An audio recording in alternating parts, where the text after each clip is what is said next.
नमस्कार। आज के वीडियो में आप सभी लोगों का स्वागत है। आज बात करेंगे कि जन्म कुंडली में बाधक ग्रह का विचार कैसे करते हैं। अनेक राजयोग देने वाले ग्रह भी जन्म कुंडली में बाधक ग्रह हो जाते हैं और उनके शुभ फल में कमी आ जाता है। बाधक ग्रह का विचार लग्न में पड़ने वाली राशियों के आधार पर किया जाता है। 12 राशि होते हैं और राशि को 3 भाग में बांटा गया है, चर, स्थिर और द्विस्वभाव। मेष, कर्क, तुला और मकर, ये 4 राशि चर राशि हैं। वृष, सिंह, वृश्चिक और कुंभ, ये 4 राशि स्थिर राशि है। और मिथुन, कन्या, धनु और मीन, ये 4 राशि द्विस्वभाव राशि है। जन्म कुंडली के प्रथम भाव को लग्न कहते हैं। यदि लग्न में चर राशि हो, यानी मेष लग्न हो, कर्क लग्न हो, तुला लग्न हो या मकर लग्न हो, तो 11वें भाव का स्वामी ग्रह बाधक ग्रह हो जाते हैं। जैसे मेष लग्न है तो 11वें भाव में कुंभ राशि और कुंभ राशि के स्वामी शनि हैं, तो कुंभ लग्न में शनि बाधक ग्रह होंगे। वहीं कर्क लग्न में शुक्र, तुला में सूर्य और मकर लग्न में मंगल ग्रह बाधक होंगे।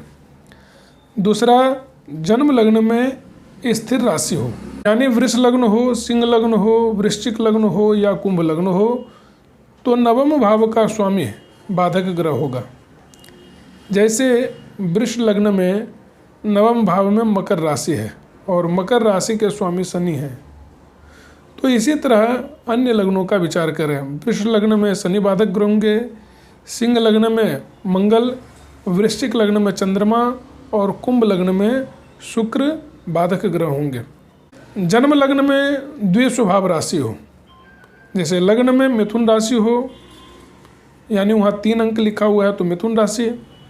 कन्या राशि हो यानी 6 अंक। धनु राशि हो यानी वहाँ 9 अंक लिखा हुआ है तो वो धनु राशि हो गया। या मीन राशि हो, यानी 12 अंक है तो मीन राशि। तो यहाँ ये बताया गया है कि जन्म कुंडली में द्विस्वभाव राशि के लग्न हो तो 7वें भाव के स्वामी ग्रह बाधक हो जाएंगे। जैसे मिथुन लग्न है तो 7वें भाव में धनु राशि है और इसके स्वामी बृहस्पति हैं, तो मिथुन लग्न में बृहस्पति बाधक ग्रह होंगे। इसी तरह अन्य द्विस्वभाव लग्नों का विचार करें। जैसे कन्या लग्न में बृहस्पति बाधक ग्रह होंगे, धनु में बुध और मीन में भी बुध बाधक ग्रह होंगे। चर लग्न और द्विस्वभाव लग्न में तो समझ में आता है कि 11वें भाव के स्वामी यानी 6ठे से 6ठा भाव है और 7वें भाव के स्वामी यानी 8म से 12वां भाव, जिसे मारक भाव कहा गया है, तो इसे बाधक ग्रह के श्रेणी में अगर रखा गया है तो ये ठीक है। परंतु स्थिर लग्न में 9वें भाव के स्वामी को बाधक ग्रह के श्रेणी में रखा गया है। 9वां भाव त्रिकोण भाव है और त्रिकोण भाव के स्वामी को शुभ माना गया है। इसलिए आप जन्म कुंडली में ग्रहों के स्थिति को आप अवश्य देखें कि ग्रह का स्थिति क्या है। अगर स्थिर लग्न में नवमेश 9वें भाव के स्वामी अपने ही राशि में हो या उच्च के राशि में हो तो वहाँ वो अशुभ फल प्रदान नहीं करेंगे। अगर वहीं स्थिर लग्न में 9वें भाव के स्वामी की स्थिति शुभ नहीं हो यानी नीच राशि में हो तो कहीं ना कहीं नवमेश यानी भाग्येश होकर के भी भाग्येश के महादशा या अंतर्दशा में अशुभ फल करेगा।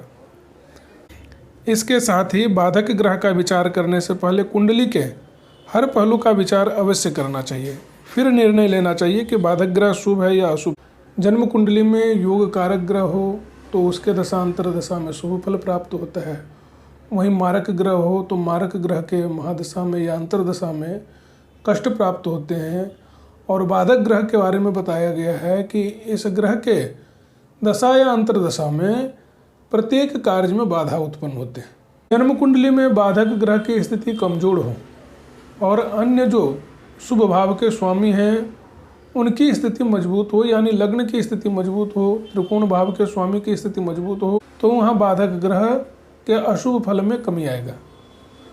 वहीं जन्म कुंडली में बाधक ग्रह की स्थिति मजबूत हो और लग्नेश, पंचमेश या नवमेश की स्थिति कमजोर हो तो कहीं ना कहीं बाधक ग्रह अपना अशुभ फल प्रदान करेगा।